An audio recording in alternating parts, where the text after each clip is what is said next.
Can you hear me all right at the back? Yeah, sorry, I'm a bit croaky. I'm always afraid to ask that question, can you hear me all right at the back? I was once delivering a lecture in one of these big tiered lecture theatres in DCU. And the topic was accounting for exotic derivatives in backed-to-backed double-dip transactions across Japan and the Channel Islands.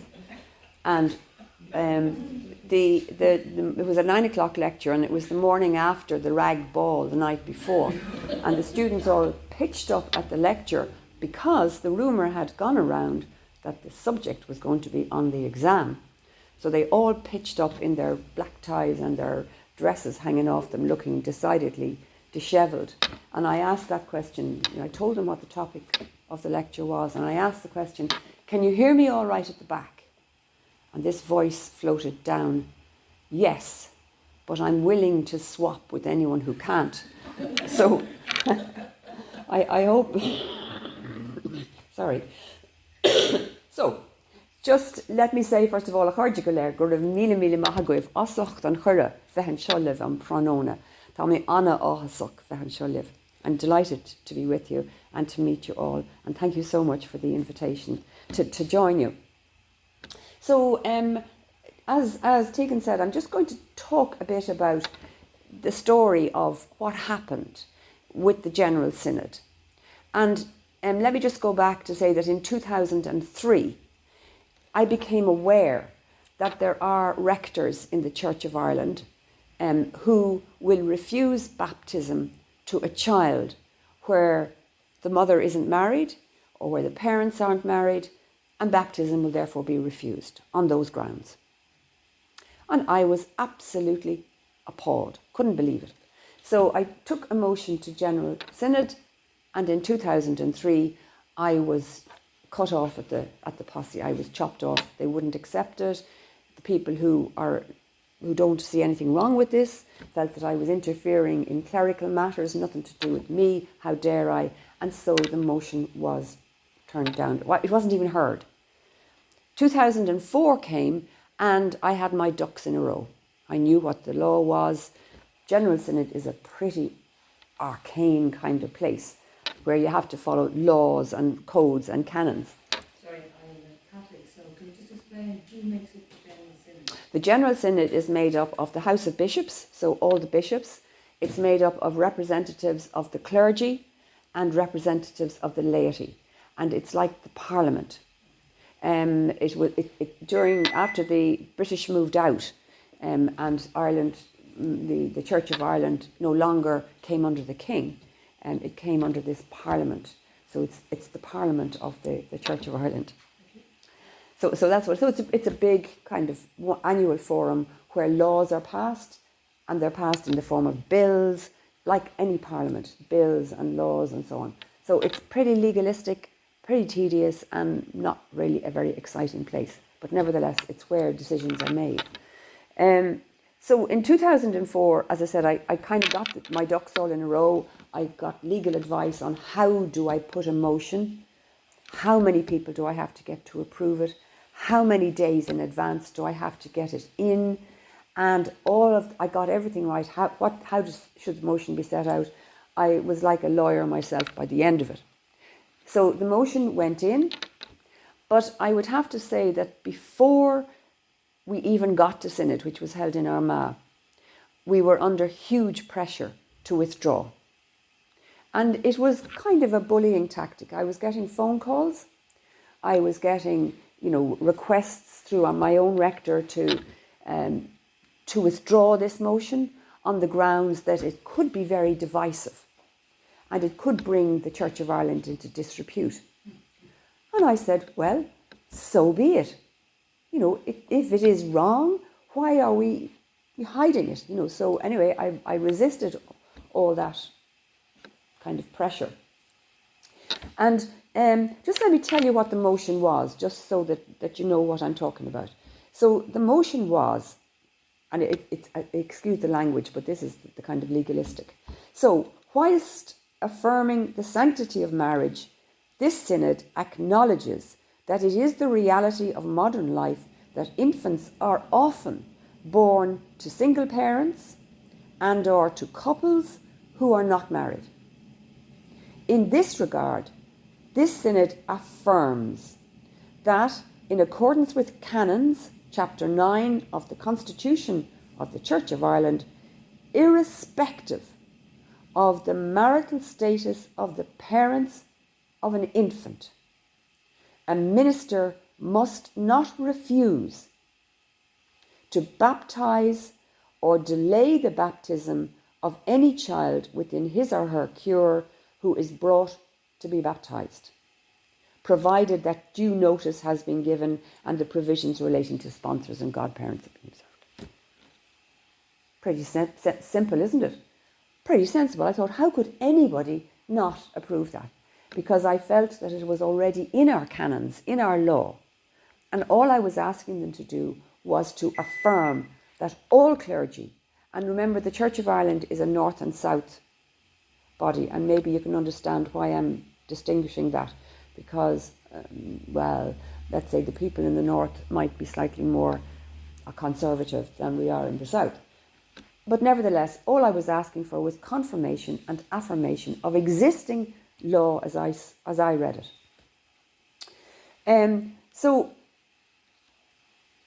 now the other thing that I just wanted to mention, that I brought my motion to synod, and then before the motion was heard, about half an hour before it was actually, I was due to stand up and make the proposal. The format is you're given 10 minutes to speak, and then people are invited from the floor to speak, to or against the motion, and then there's a vote. So about 10 minutes before I was due to speak, the General Synod received a petition which was presented by 7 of the clergy, which meant that instead of the motion being put to a general vote, do you remember your question about who's in it? It's laity, bishops and clergy. Instead of it just being put to everybody to vote, yes or no, it had to be put to a vote by orders, which meant that the clergy would vote separately from the laity. And a vote by orders has to be passed by the clergy and by the laity separately.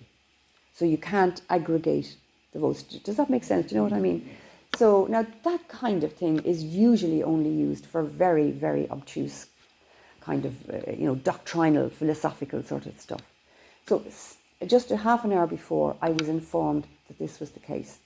So we knew that, the motion was going to be read, but that if we didn't bring the clergy with us, we were scuppered. So anyway, the other thing that happened too was I was supposed to have 10 minutes to speak. After 5 minutes, the Archbishop of Armagh decided he was going to cut me off at 5 minutes. He changed the allowance of time, and so he stopped me speaking. So, I didn't have a good feeling about any of this, but I would have to say that the thing was open to the floor, and we had a huge number of people came up to support the motion. And I found that really encouraging. The people who spoke against it, I don't know what they were saying, to be honest with you. If you were to ask me to summarise, one person said, it's the sins of the father visited until the 3rd and the 4th generation. Do you know that all rubbish that comes from the Old Testament? And then the stuff about, unmarried mothers that they're living in sin.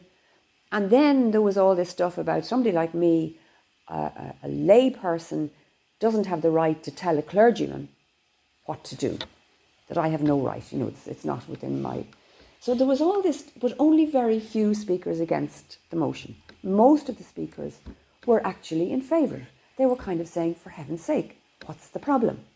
And 1 or 2 very personal stories about how they themselves were illegitimate in the days, and the trauma for them because they were at the time not allowed to be baptised and so on. So the points that I was making was, and just maybe I could just summarise for you what the argument was. While most clergy in Ireland will baptise infants, sure, listen, we can't get enough people in the door of the church as it is. Why would we be rejecting people? We were trying to get more people to come to church. So most clergy will baptise, but there are some, and there are some dioceses in this country where they will not. And so I was kind of saying that we were asking the General Synod to affirm what we believed was fundamentally already embedded in our laws, in our canons. And so therefore I was saying that we weren't seeking any change in the law, because they were saying we'd need to have a bill and it go through as a bill and be second reading, third reading, all this old stuff. I said, no, we don't need any of that. We're not looking for a change in the law. We're just looking for affirmation of what's already in the law. And just in terms of the law, there was a very wise Archbishop of Canterbury, a man called Rowan Williams. And he always reminded us that law, if it's properly understood, isn't kind of an alien imposition from some outside force on a grumbling public, but it's a way of securing two things for the common good. So that law is that it gives us consistency. If you have a law that everybody has to comply with, it gives consistency to society.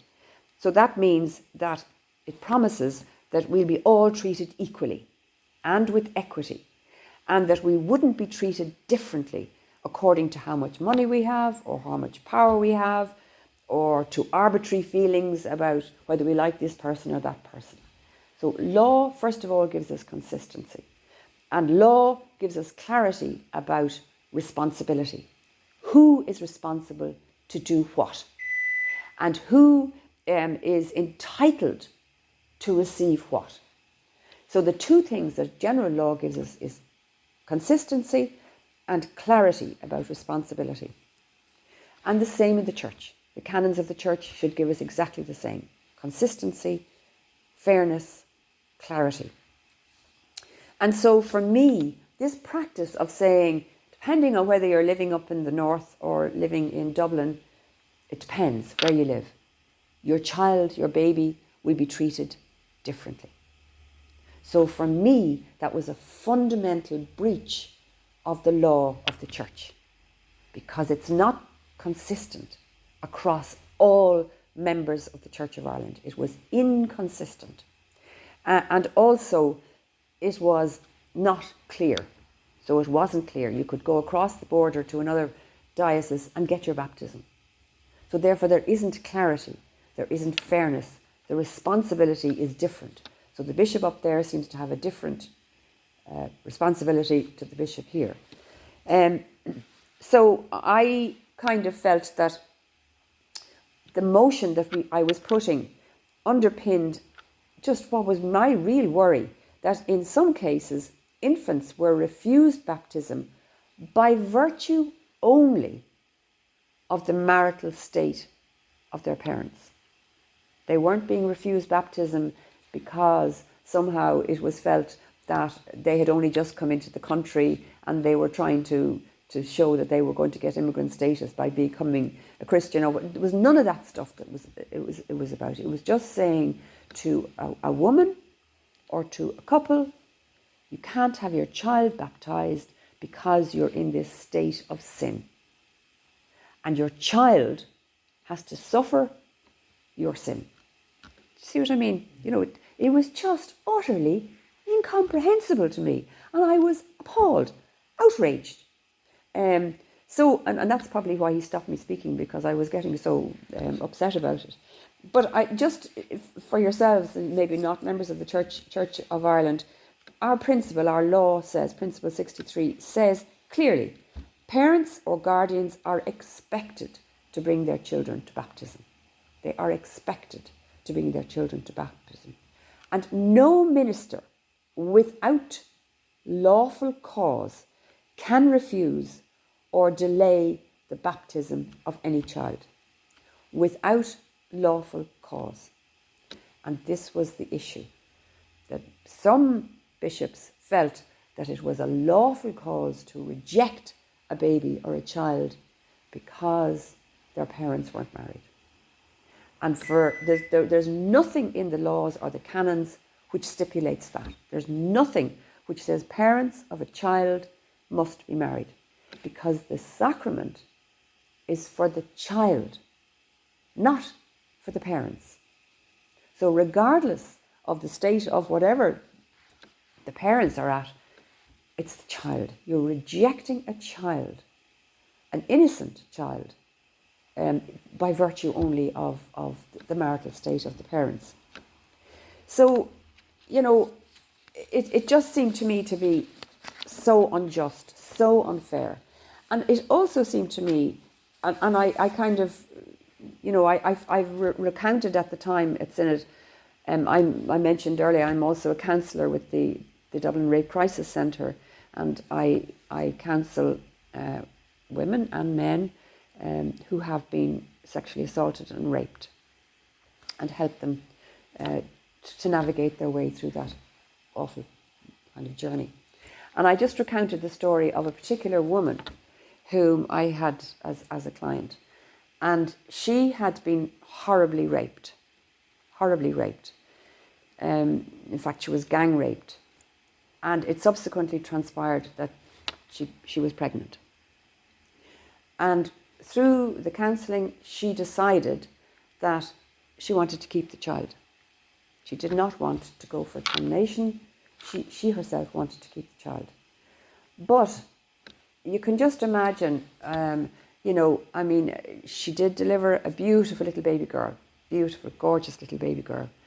And she was a member of the Church of Ireland. She asked me, would I go with her to see her rector?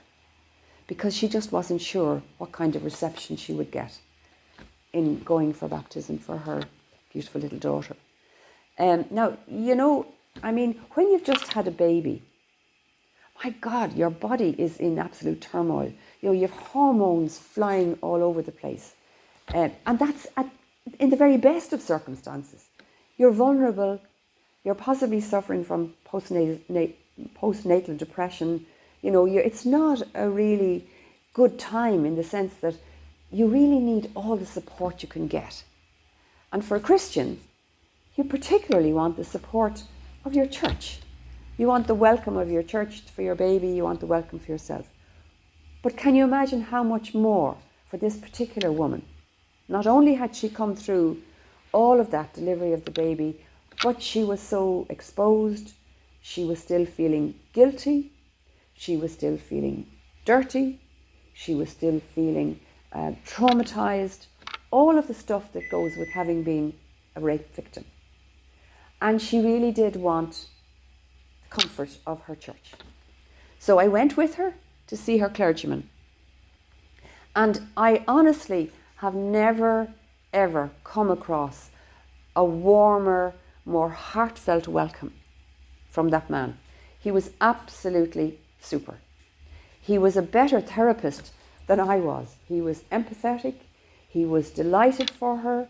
He immediately welcomed her in. He listened very carefully to what she had been going through, how she now felt, and what did she want.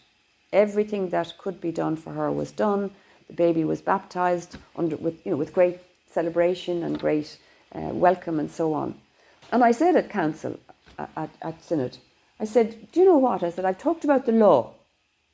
In my opinion, the law is rubbish.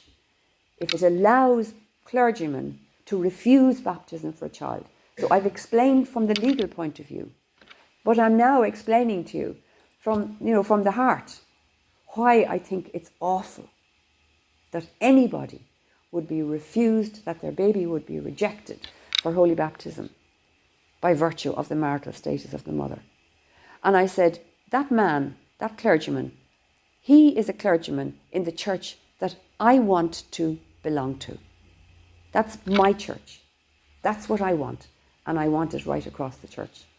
And, I really felt that I had done my best to persuade people there. In the heel of the hunt, I have to just look back at the vote. there was a lot of speakers in favour, and I began to think, this is going to be good. We'll get this through. It'll be fine. And the vote was the lay delegates. And remember, I said, we have to have the two. You have to vote by order. The lay delegates were 144 in favour and 83 against. And the clergy were 69 in favour and 72 against. So the motion failed. So we still, to this day, have a situation where clergy can, if they wish, reject a child in baptism. So, and that was emerged, and it was all over the papers. I think I was on every radio station in the country, and the Irish Times carried a big spread. And some of the Archbishop of Armagh said to me, look, you shouldn't have done this because you're bringing the church into disrepute.